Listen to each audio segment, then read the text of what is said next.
प्रिय साथियों, बिरहा के सम्मानित श्रोता सज्जन, यह बिरहा जो मैं गा रही हूँ हम गायिका मीरा मूर्ति एंड पार्टी के द्वारा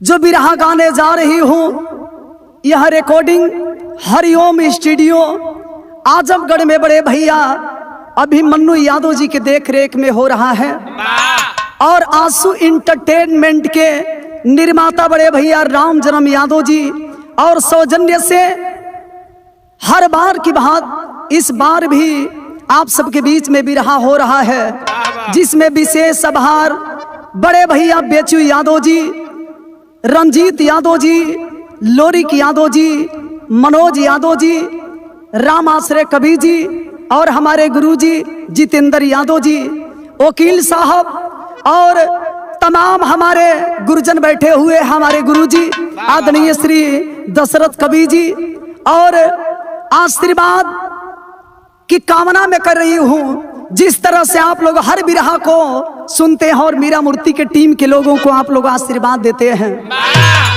भैया हो निवेदन बा, एगो कलाकार खातिर एकरा से बड़ हथियार कोनो चीज ना होला, तो हम निवेदन करब कि आंसू इंटरटेनमेंट के और आंसू इंटरटेनमेंट के मालिक के यानी राम जन्म भैया के आप लोग आशीर्वाद दुलार प्यार दी जा, एक चैनल के सब्सक्राइब करी जा, कमेंट कइल मत भुलाई जा, आ घंटिया जरूर दबाई जाए भैया।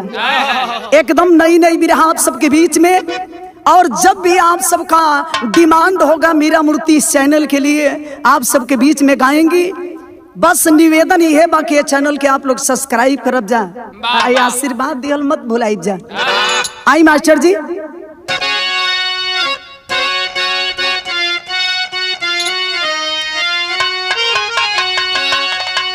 भूमिका में कभी का भाव है क्या? वेदों पुराणों में महिमा है मंडित, नरियो नारायण भी गरिमा बखाने,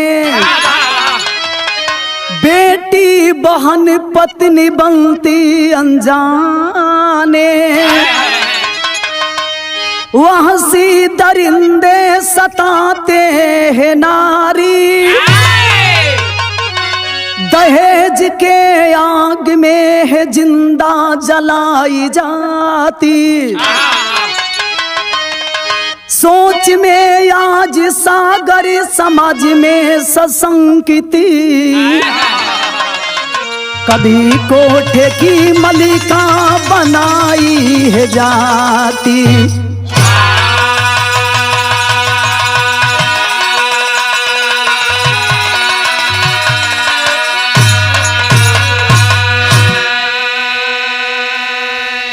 जिनकी लिखी हुई तमाम गीत आप सब सुनते हैं, हमारे गुरुजी गंगा सागर गुरुजी की लिखी हुई गीत लिखे हैं कि सोच में आज सागर समाज में है सशंकित, कभी कोठे की मलिका बनाई है जाती।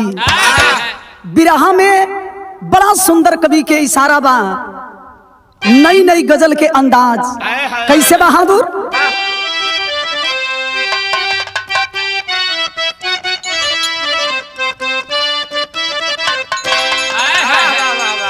प्यार कई किस्म के होला, कैसन कैसन हो? प्यार तो लैला मजनू में हुआ था, प्यार तो ही राजा में हुआ था। ये घड़ी के प्रेमी लोग, ये घड़ी के प्रेमी लोग झूठाई के कुर्ता फारत लो, खाली बसवार बसवार घूमत। अगर अपना नंबर नहीं दोगी ना तो मैं आत्महत्या कर लूंगा। कतना कुल जाई के कहियो लेता सो। हमरे कवि जी बैठल बनी कल्पनाथ गुरु जी। प्यार कई किस्म के होला, लेकिन देखिए जवानी का प्यार कभी पवित्र नहीं होता है, बचपन के प्यार पवित्र होला। माई बेटा के प्यार, भाई बहिन के प्यार, ननद भौजाई के प्यार एगो अलगे होला। कोनो प्रेमी प्रेमिका के बीच के बाद बीच के बाद कुछ आपसी मैटर हो, एक चाहने वाला एक चाहने वाली की तरफ देखा तो लड़की कहती है लड़का से, क्या कही? अरे अगर तुमको मुझसे, ऐ लड़का बोलिए बोलिए डार्लिंग। आंखें फाड़ फाड़ करके दिख रहा है, तो जरा ध्यान दे, सुनो क्या कहती है। अरे अगर तुमको मुझसे मोहब्बत नहीं है,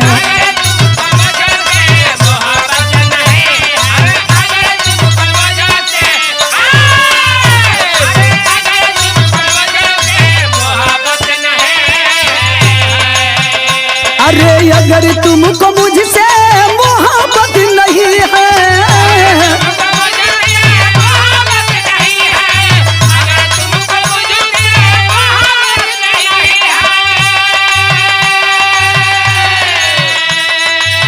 अगर तुमको मुझसे अरे मोहब्बत नहीं है, अगर हमसे तुम्हें प्यार नहीं है तो मेरी भी एक बात सुन ले। सुनाइए। क्या कह रही है? अरे मुझे भी तुम्हारी जरूरत नहीं है। चल निकल ले।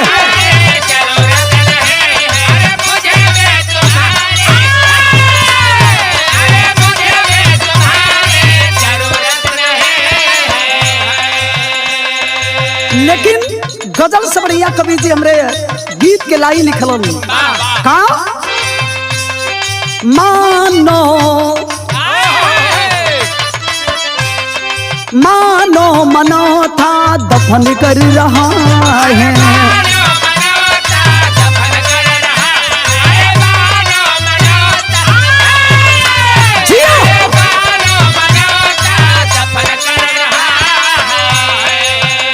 और मानो मनोता दफन कर रहा है,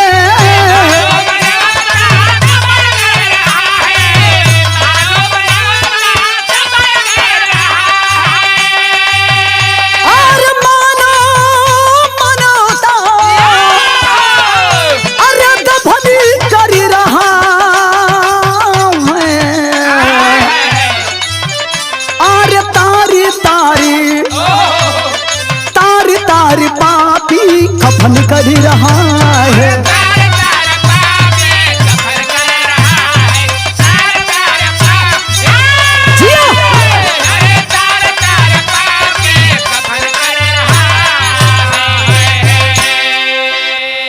मानो मनौता दफन कर रहा है, तार तार पापी कफन कर रहा है। यही जैसे कहानी की शुरुआत हो गई। हमरे गुरुजी लिखत का बानी,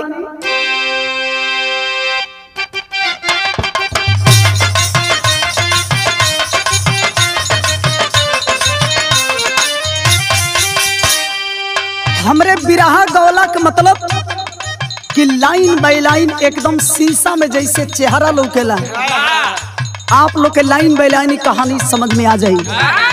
कहानी के कर बा कहाँ के बा, बिरहा के शुरुआत बतावल गई। हरियाणा प्रांत गुरुग्राम की कहानी है, हरियाणा प्रांत गुरुग्राम की कहानी है, प्रवीण कुमार की बेटी पूनम सयानी है।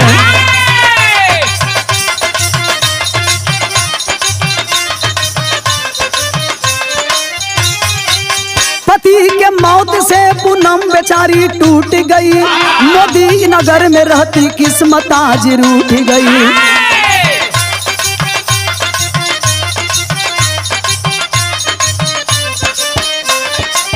दूसरी शादी कर लो सभी लोग समझाए हैं, सुभाष दवा के व्यापारी भी बतलाए हैं।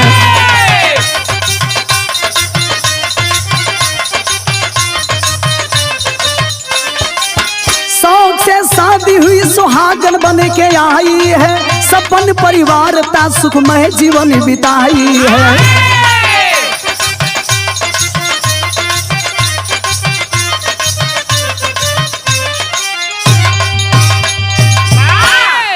तनी कहानी के समझ लिए बाबू, ये हरियाणा प्रांत में ये कहानी गुरुग्राम के बा। वाह वाह। प्रवीण कुमार की एक लौती बेटी, जिस बेटी का नाम बताया गया पूनम। पिताजी अपनी बेटी के शादी कर दिले बड़न। शादी हो गई, खुशी खुशी बेटी ससुराल में गई बड़ी, लेकिन किस्मत के खेला देखो।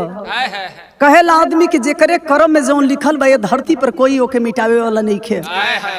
अभी तो 1 साल बीतल बा ये बाबू कि पूनम के पति का देहांत हो चुका है। इस दुनिया को छोड़ करके पूनम का पति चल बसता है।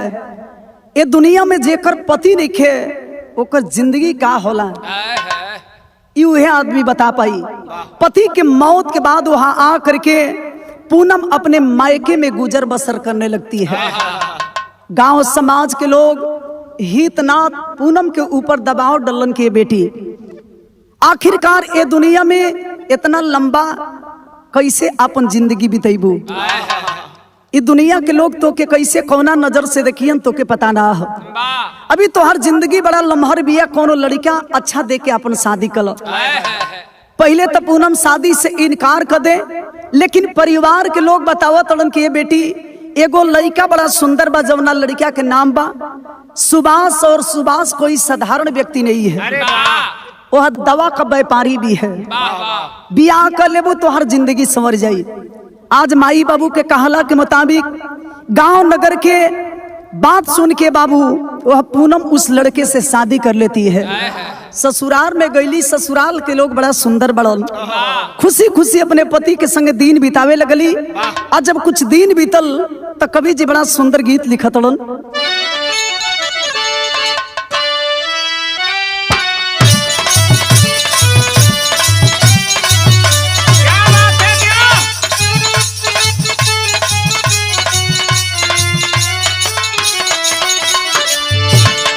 बड़ा ही मार्केट में गीत बजाता है। एक जना अपना जानी से कहत का कहत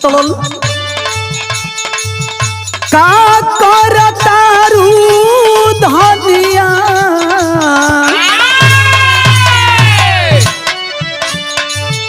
का करतारू धनिया हमके बतावो ना।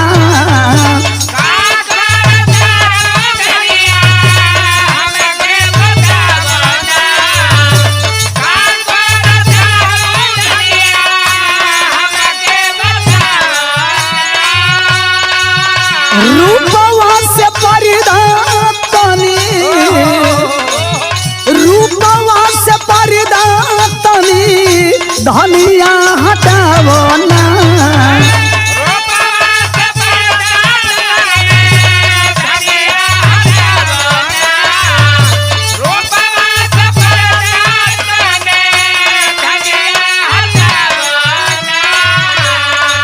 तब कहतरी का कहतरी मत पर हम बिंदिया लगवनी,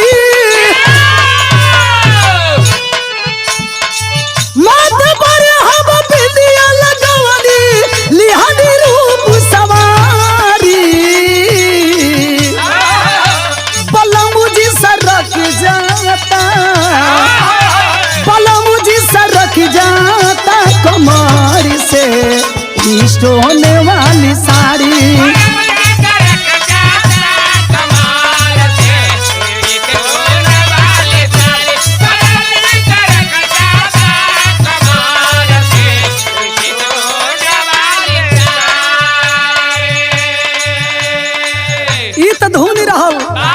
पूनम सोचा तरीके है भगवान नसीब से एगो लड़किन के ससुराल मिलेला, बड़ा भाग्य से ओकरे मांगी के सिंगार मिलेला। हम इतना बढ़िया बनी, हमार नसीब इतना सुंदर है जेकरे हाथ से मेरे मांग में सिंदूर पड़ल। हमार स्वामीनाथ हमार पति वास्तव में ये जमाना के भगवान बड़ल। सास से लेकर परिवार के लोगन से बड़ा खुशी मिलता। धीरे धीरे समय बीतल। एक दिन ये बाबू सुभाष अपने पत्नी से यानी पूनम से कहलन का कहलन, रूपवा सजाला रानी,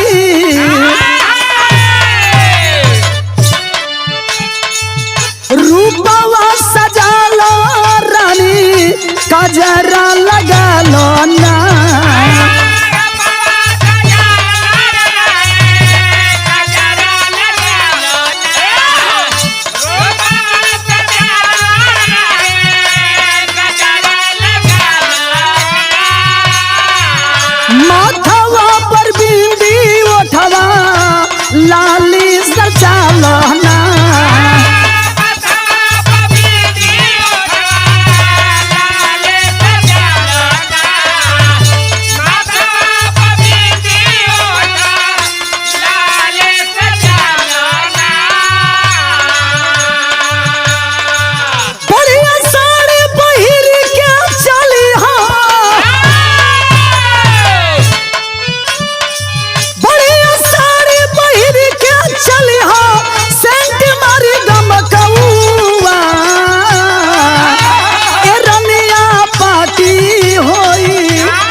न बाटे बात बनौआ ए रानी पार्टी होई होटल में।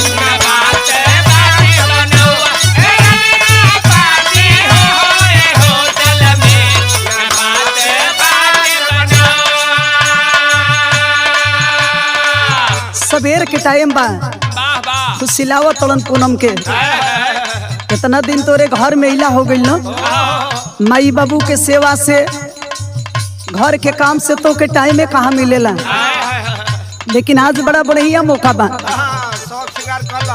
एकदम विधिवत कपड़ा लाता पहन के सोरहो सिंगार सजाई के।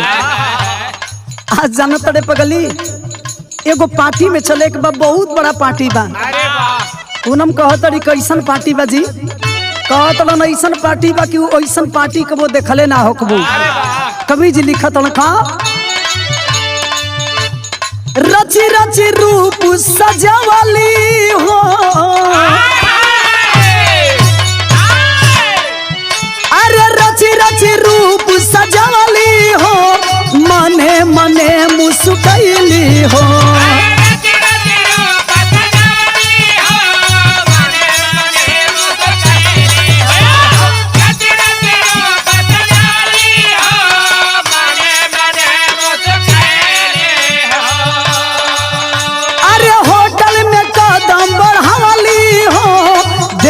दशा सकुचैली हो,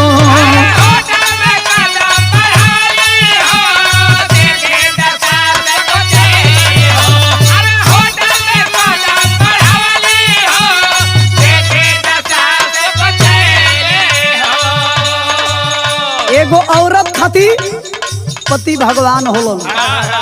आज हमरे भगवान के आदेश भइल बा एकदम रच रच के सबसे बढ़िया जौन बिछुई साड़ी बिया वही साड़ी के झांपी में से निकाल के पहनली हो। ऊ आँख में काजर, ओठ में लाली, सेंट तो ऐसा मरले बड़ी कि दूर से तनी मनी आदमी के ऊपर अगर असर हो जाए खड़े खड़ी आदमी बेहोश हो जाये। पति के संगे जब चलली हो तो देखा तड़ी कि होटल में ऐसन व्यवस्था बा कि जिंदगी में वो ऐसन देखले ना रही। कवि जी लिखा तलन का अरे केहू से नहीं सकुचाई हा हो, सबसे मेली बढ़ाई हा हो।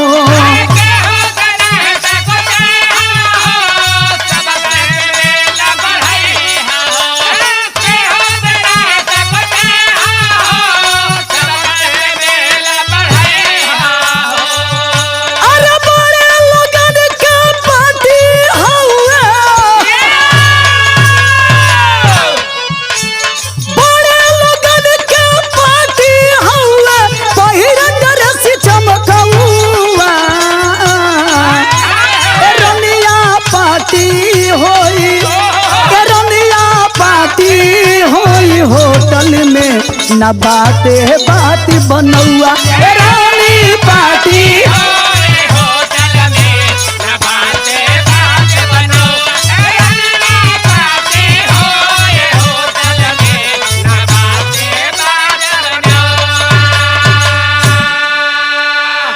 आए हाय हाय रे मेहरारू के संगे संगे सुबास भी बड़ो इतना जौन बा पहिन ओढ़ के तैयार भइलो।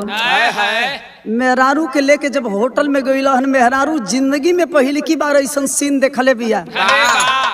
आप लोग जानते बानी हाई फाई होटल में जहाँ बड़ बड़ पार्टी होला तो पार्टी में ऐसनो ऐसन देखे के मिलेला कि गांव घर के मेहरारू कबो देखले ना हुई। अरे वाह जब देखली अब पूनम पार्टी की स्थिति तो लगली आदमी से ककरियाए। सुबह समझावत कि देखा ये कुल होत जात रहेला। बड़ बड़ुआ के पार्टी है। अरे बड़ बड़ुआ के पार्टी है ऐसे तू डेरा मत। अच्छा तो दोनों मर्द मेहरारू पार्टी में पहुंचल बलो। और जब पहुंचल बलो तो कभी जी बिरहा में गीत लिखत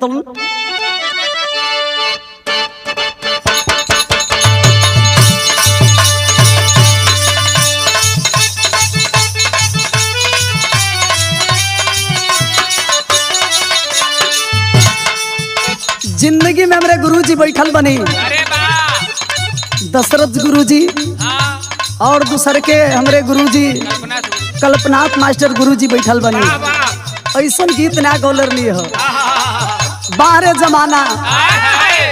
अच्छा तो बुढ़ापा में हमरे गुरुजी गंगा सागर कवि जी भी हद कर दिले बनी। हम तो जानत नहीं कि कवि जी चश्मा लगावत नहीं ये जमाना में नहीं की लेकिन हद हो गई। भीतर ताकल हो भीतर भीतर ताकत रहे घरी। बड़ा रंगीन गीत लिख देनी कैसे। अरे डाली बिना भात के भतारे बिना राती के मनवा न लागता।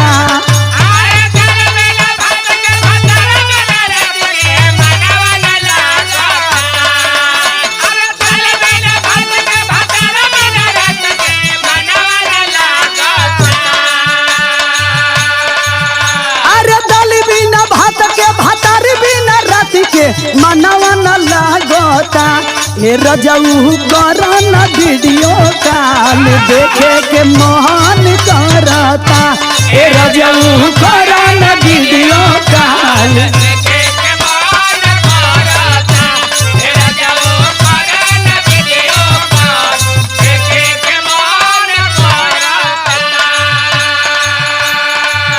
अरे गुरुजी ऐसा पार्टी रहो ना देखले हो पार्टी है लाजवाब पार्टी।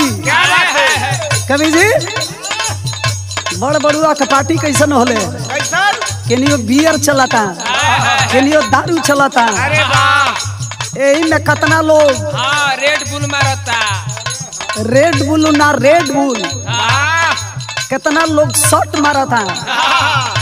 शॉट के मतलब यही में लोग कंफ्यूज होई शॉट के मतलब होला का इतना छोटे छोटे देखले हो खब जा। अच्छा अच्छा कुल डिस्को दारू हो। अरे वाह केहू दारू पियता केहू बियर पियता यही में देखले हो कबल केहू हुकी पियता। अरे वाह हुकी गांव घर में हमनी के हुकी कहतर लिया जाए जौन बुढ़ऊ दादा लो हुकवा खींची लो। आए गरीब फैशन में खाली फ्रूट वाला चलता। अरे वाह मेहरारू देखल से गांव घर के रहे भड़कल बिया दादा हो दादा ऐसा तो पार्टिए ना देखनी ओकर हालत का बा। अरे देखली हसीना होई गईली गमगीन देखली हसीना होई गईली गमगीन नहीं मनवाई भावता।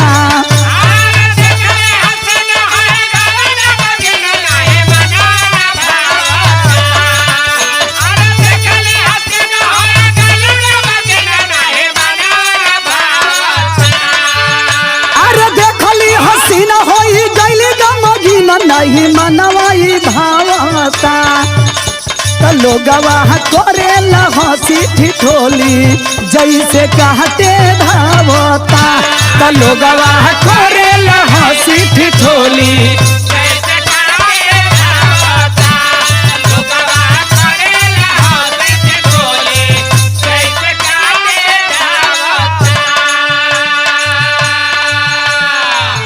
पियत आदमी पियावत आदमी तब तो ठीक हो कुल ठीक हो लेकिन अपना आँखी के सामने एगो औरी का देखली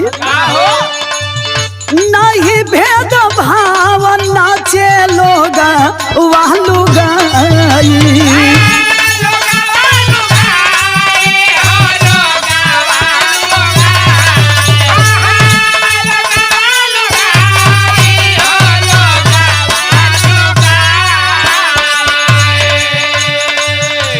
बिचवा में एगो गाना आई रहल आप लोग सुनबे कैल लो कबो बेली कबो पप तू नचवल सारा साटा के पैसा उठावल। गांजा चलता बियर चलता दारू चलता उ सही है लेकिन देखो तड़ी कि जब लोग लुंड मुंड हो जाता पी के बट केहू केहू के धोके नाचे लगता केनो कौनो के मेहरारू धैले बा तो कौनो कौनो के मेहरारू धैले बा धोके खूब नोचता नोचत नहीं के नाचत न से डांस करत न से हाथ लगौले बड़ा सा कमर में एगो एगो गर्दन पर हो आ खाली हाई से हिला तो न से ई बेचारी देखल ही नहीं खे कबू, देखलस भकुआ गई की कुल का होता है। अरे बा भागतिया मरद समझावत कि देखा ई कुल बड़े बड़ुआ के पार्टी है।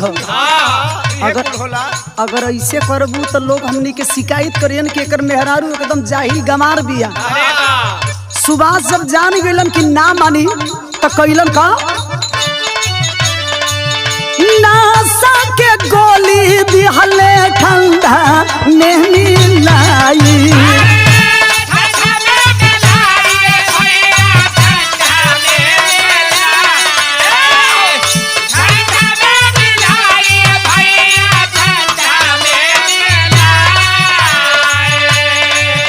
अरे चढ़ेला सुरूर होई गइली मजबूर जाके बेड पर सुतावेला।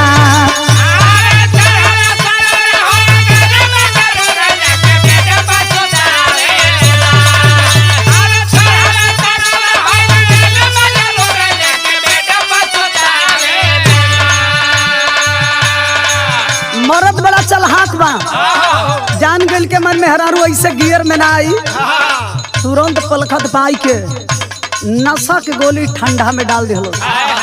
ले जाके कलश के हमार जान, अगर तू ही ऐसे करबू तो कैसे काम चली। ठंडा पी लो। बेचारी अपने मरद के बात मान के जब ठंडा पियले बिया तो होत का बा अरे चढ़ल बा सुरूर होई गइली मजबूर जाके बेड पर सुतावेला। त लोगवा करेला हंसी ठिठोली जैसे कहते धावेला। त लोगवा करेला हंसी ठिठोली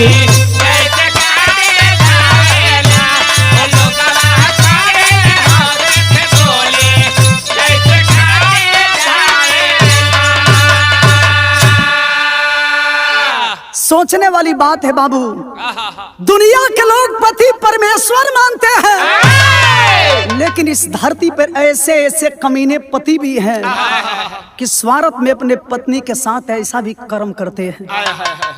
अपना पत्नी के ठंडा में नशा के गोली डाल दिहलो। जब नशाई गईली तो टांग के ले जाके एगो बेड पर सुता दिहलो। ए बाबू इहे ना सुतबे ना कैली, सुतला के बाद वो बेचारी के संगे घटना का घटल कवि जी बिरहा में गीत बदल तड़ल।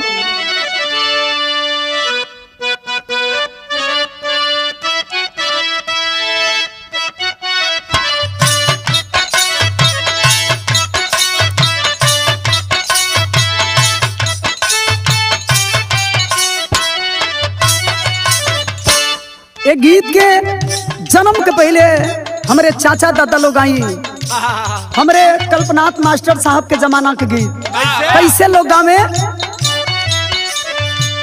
सिकिया मो चिरी चिरी डलिया बनवनी रे डलिया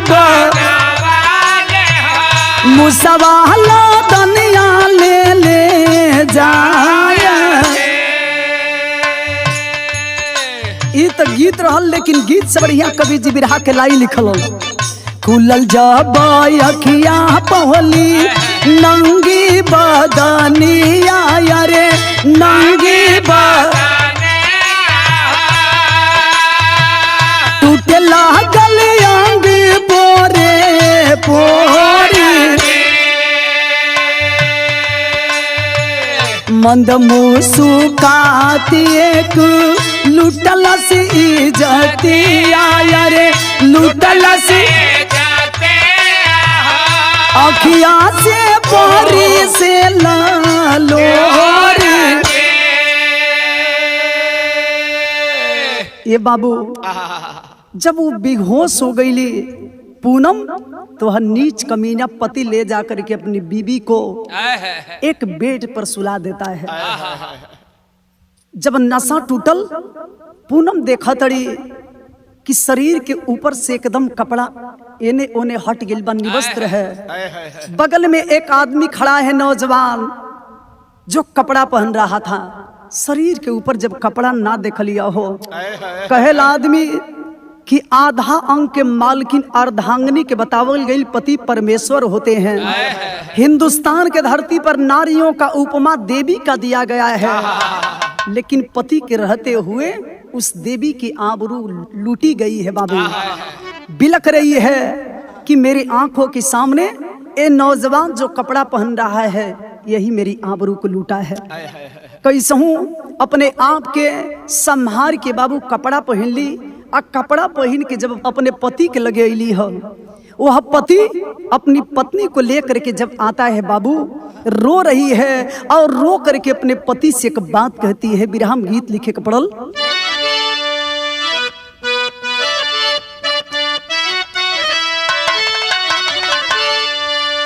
वह गीत बा जौना गीत के कि पहले के जमाना में लोग गीत के गावे। अरे बाबू दरोगा जी,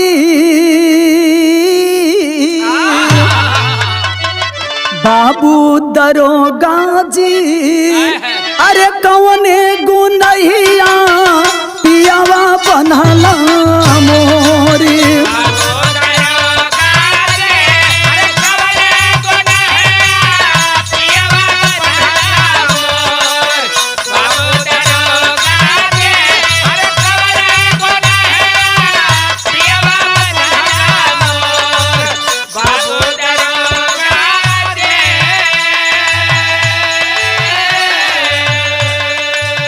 बहरिया आई के कहती है कि काजी आप तम के पार्टी देखावे खातिर लेके आए नीनो। सही रोवा कहत रही, जिंदगी में हम ऐसा पार्टी ना देखले रहनी। रोवत या रो के अपने पति से कहती है का कहे, मोरे सैया जी, मोरे सैया जी, आगे लागो ऐसन पार्टी तोहारी। अरे मोरे सैया आगे लागो ऐसन पार्टी तोहार, मोरे सैया जी, आगे लागो ऐसन पार्टी तोहार, मोरे सैया जी।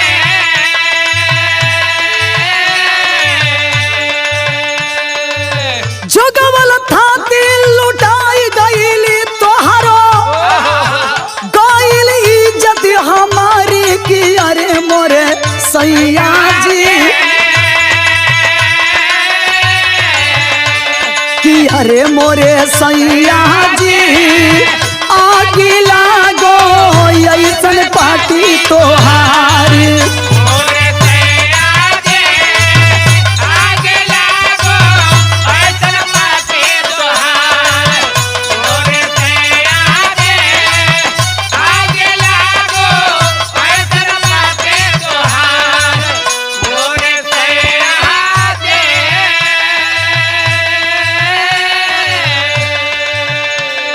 सोचती है कि बाहर है किस्मत, सुबह से समझावे पोल्हावे पूनम के मालिक हुए हमारी। हो रामा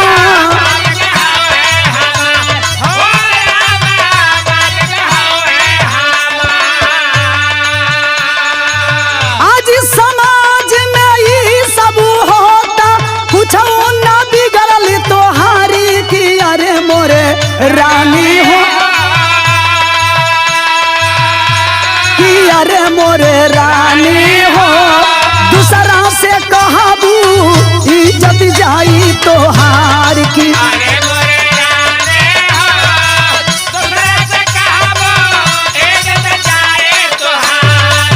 अरे मोरे रानी हो, अरे दूसरा से कहबो इज्जत जाए तोहार। अरे मोरे रानी हो। ये बाबू रोती रह गई, बिलखती रह गई, हथवा जोड़ के पैरवा पकड़ के कलश किए सैया। आज तक हम ऐसन पार्टी ना देखले रही, जौन पार्टी तू हमके दिखौला, जौन इज्जत के इतना दिन हम संभाल के रखनी, वो इज्जत के आपके रहते लीलाम हो गई। रोती है, समझावत के अरे पगली, ये आजकल के जमाना में ये सब तो आम बात बा। जौना मर्द के देखलू और जौना आदमी के देखलू कि हुआरी ना, वो हमार बॉस रहन, वो हमार मालिक रहन। अगर वो मालिक के हम खुश ना करब तो हमार प्रमोशन ना हुई। बाहर जमाना कबीर जी के बिरहा के अंदर टेरी लिखे के पड़त बहादुर।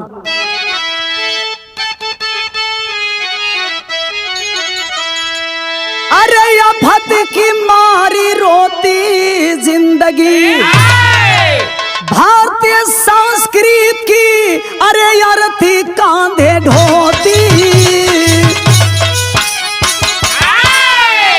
भारतीय संस्कृत की अर्थी कांधे ढोती, आफत की मारी रोती जिंदगी। ए बाबू कोटि करी चतुराई, विधि के लिखल मेट न जाई। आज रो तड़ी बिलखा तड़ी, लेकिन वो पति पर थोड़ा सा भी असर ना पड़ल। तो कबीर जी विदेशिया के भाव में लिखत उनका,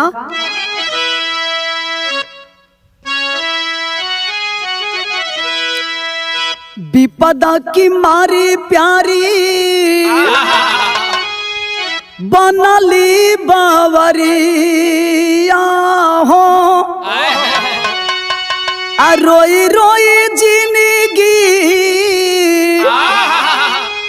बितावेली लू गई।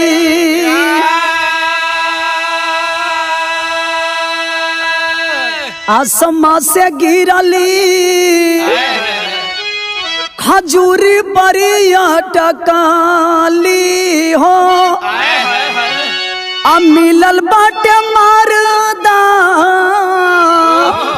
बेसरमी मुदाई।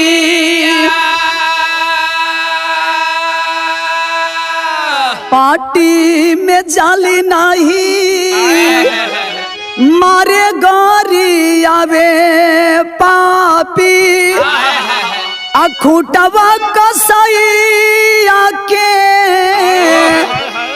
परी गईली गई।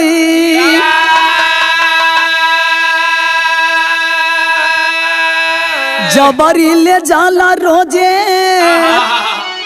नया नया ग्राहक खोजे, देवरा मुकेश एक दिल धैले कालाई।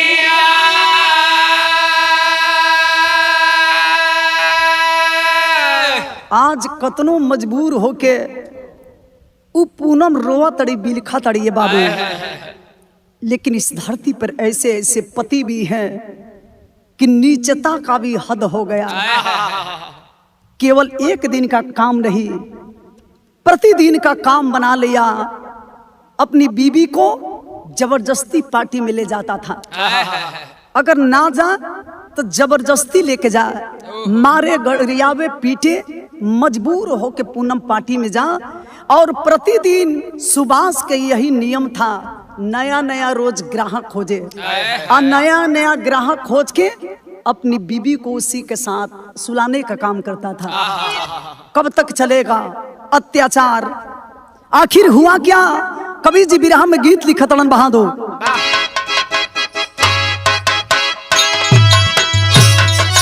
जियो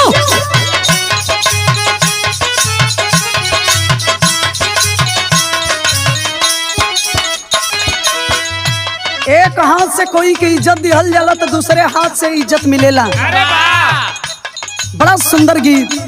कैसे? एहसान मेरे दिल पे, एहसान मेरे दिल पे तुम्हारा है दोस्तों, ये दिल तुम्हारे प्यार का मरा है दोस्तों।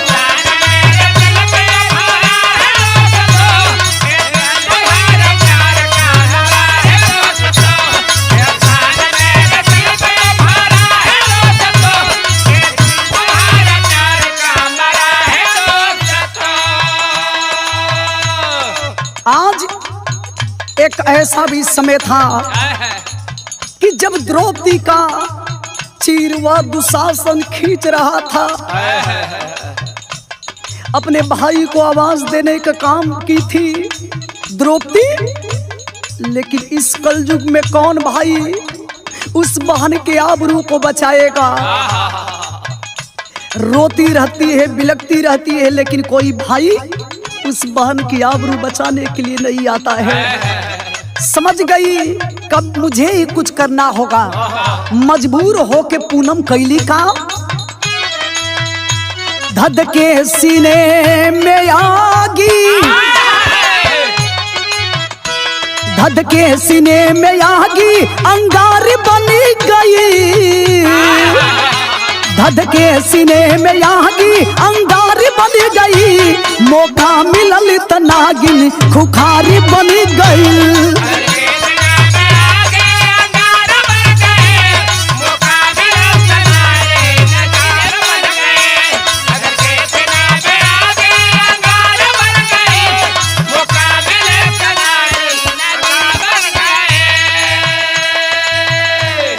रोज दूसरा के आदमी के संगे औरत के रात बितावे पर मजबूर करत रहलन, ई तो चलल। एक रोज जब घर आती है एगो एकलौता देवर बा जेकर नाम बा राकेश, एकदम छिछोरा बा। कलश की भौजी रोज रोज नया मर्द के संगे रात बितावेलू, आज कम से कम हमरो रात रंगीन कर दो। वह नीच माना नहीं, हाथ के पकड़ी के बाबू जबरदस्ती उस पूनम के आबरू को तार तार कर दिया। सबेर भइल कलश की काजी रोज आपसे हाथ जोड़ के कहनी कि देखिए हमरे साथ ऐसा काम मत करी, आप ना माने नी ना। रौरा हर बात के हम मान के काम करें, लेकिन आज तो हद हो गई। आपके भाई जौना देवर के लोग बतावेलन कि लक्ष्मण जी अपनी भाभी को माँ के नजर से देखते थे, लेकिन ये तो हर भाई हमारे साथ रात के ऐसा गलती काम कैले बा। बारिश सुबास कहता है उसका पति, इतनी सोचने वाली बात क्या है, अरे भाई है सबके रात जैसे बितावेलू, एक दिन एक और मन रख देलू तो का हो गई। समझ गई पूनम, कब हो ना हो अब सर के ऊपर से पानी बहत हो, कुछ ना कुछ करे के पड़ी। तो कैलस का तेवर जगावत विद्रोही लाचारी हो गई, तेवर जगावत विद्रोही लाचार हो गई, मौका मिलल त एक दिन फरार हो गई।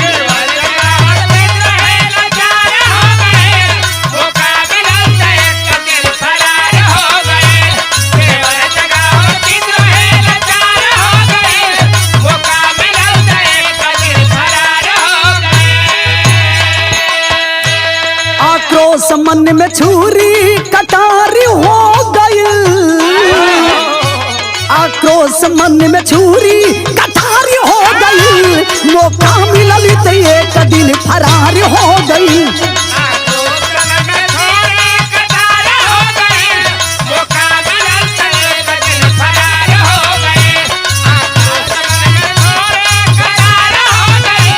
मौका मिलल त एक दिन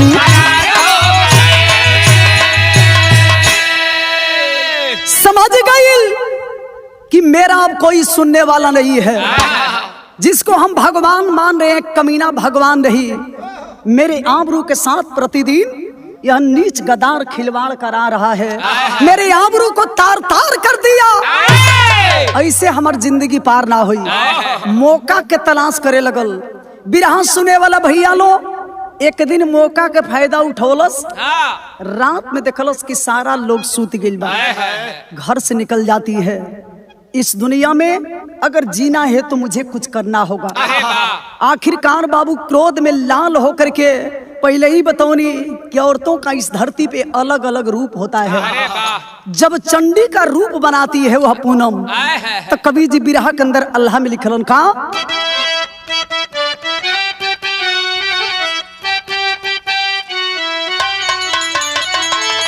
अरे क्रोध के यज्ञनिया, अरे बदनिया जरावे बाबू,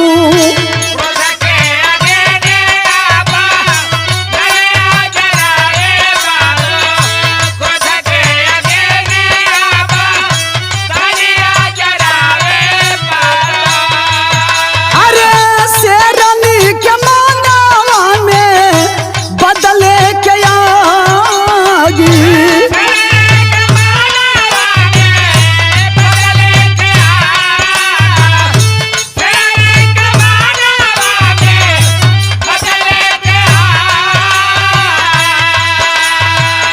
गुरुग्राम थानावा में रपट लिखवली बाबू।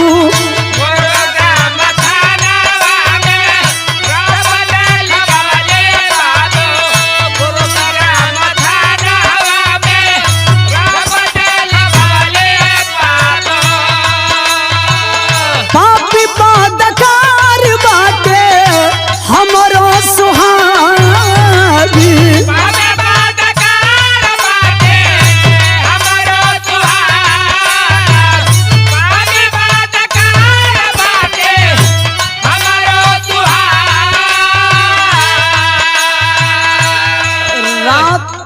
कैसहू काट के सवेर के बेला में गुरुग्राम थाने में जाती है और जा करके अपने पति के नाम से और अपने देवर के नाम से रिपोर्ट लिखवाती है कि मेरे आबरू को लुटवाने वाला कोई और नहीं, मेरे इज्जत को तार तार करवाने वाला कोई और नहीं बल्कि मेरा ही पति है। और ही कवि जी का लिखत हो 23 फरवरी सनी 22 वाला दिनवा बाबू।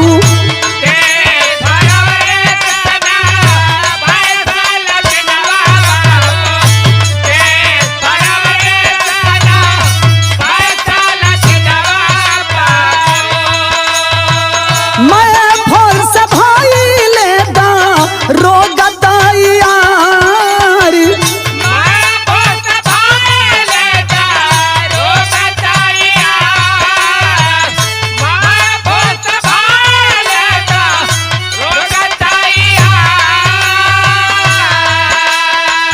प्रशासन के छापा पड़ली जब घरवा परी बाबू।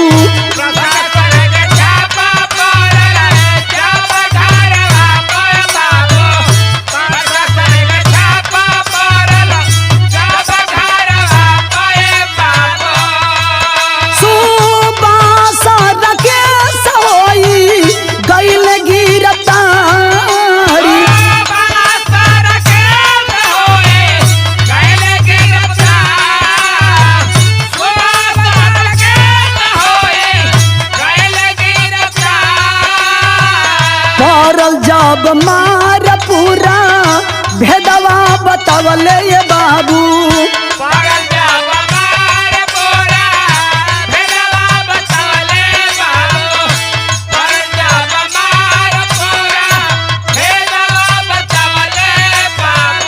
आज तक पड़ल बाड़ल जेल के मझारी।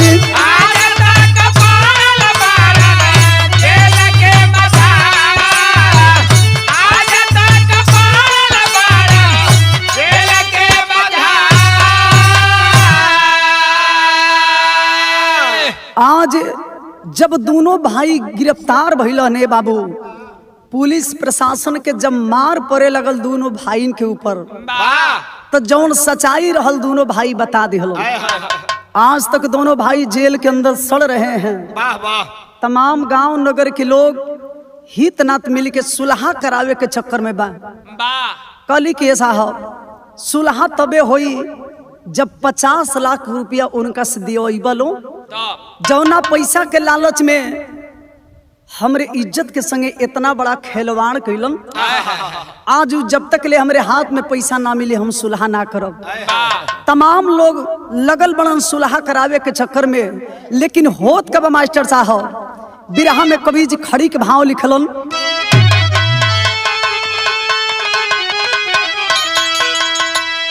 ये दुनिया में रुपया पैसा मिल जाई, सब कुछ मिल जाइए बाबू, लेकिन एक बार जेकर आबरू चल गई वो दोबारा लौट के ना आई। जब तक ले कमीना हमके पैसा ना दी हम एक संगे सुलह ना करब। ये मेरा पति नहीं, एक कसाई है, इसके साथ रहने से बेहतर है इस दुनिया में मुझे मर जाना ही अच्छा है। लेकिन हाई देखी आज कवि जी बिरहा के अंदर समाज के देख के लिखत का वर्णन। पश्चिमी सभ्यता से देश में अरे उन्माद हो खाता तो सभ्य समाज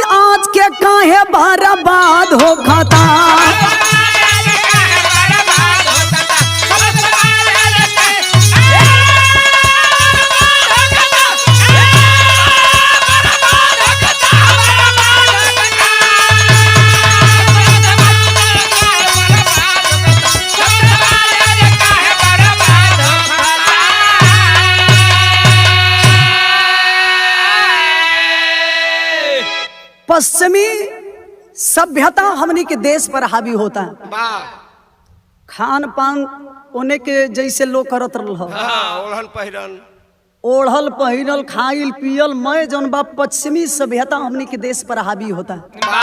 और जब तक लेकर आके ध्यान ना दिहल जाई ये हमनी के देश पर जब पूरा हावी हो जाई तो ऐसन ऐसन हमेशा घटना घटत रही। नारियों का उपमा कवि जी लिखते हैं क्या, नौ रस से वर्णित नारी सभी गुणों की खान, भारतीय संस्कृति की चर्चा होती विश्व में सुजान। अरे चरित्र के पतन हो जाई सब ही आजादी हो खाता, चरित्र के पतन हो जाई सब ही आजादी हो खाता, तो सभ्य समाज आज के काहे बर्बाद हो खाता।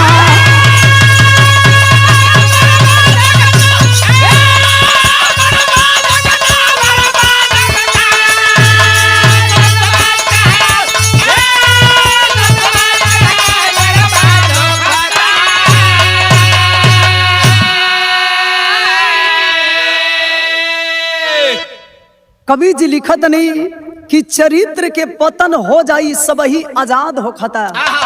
अगर यह दशा रही तो हमनी के चरित्र के हमनी के जौन बा जौना हिंदुस्तान के हमनी के सोने के चिड़िया कहे नहीं जा ये बाबू उस सोने के चिड़िया हमनी के बर्बाद हो जाई। सबसे यह हाथ जोड़ के विनती बा कि एकरा के हमनी के कम फॉलो करी जा। देखते बनी ये घड़ी के पहनावा ओढ़ावा पहले के माई बहन लोग कैसन पोशाक पहने लोग ये घड़ी के देखते बनी जितना छोट कपड़ा बकात बड़ घर के लड़की है। अरे वाह यही से हाथ जोड़ के रुआ सबसे विनती बा कि जब तक लेकर आप रोक ना लगी तब तक ले ऐसन ऐसन घटना घटत रही। बिरहा के आखिरी बंद में खानदान के परिचय में लिखे के पड़ल, गुरु बिहारी गुरु गणेश गुरु रामलाल गुणकारी, अरे स्वर्ग बसे चंद्रिका कवि बचन जी बने पुजारी। अरे ये भद की मारी रोती जिंदगी तो सागर मीरा मूर्ति की कविता ऐसी होती।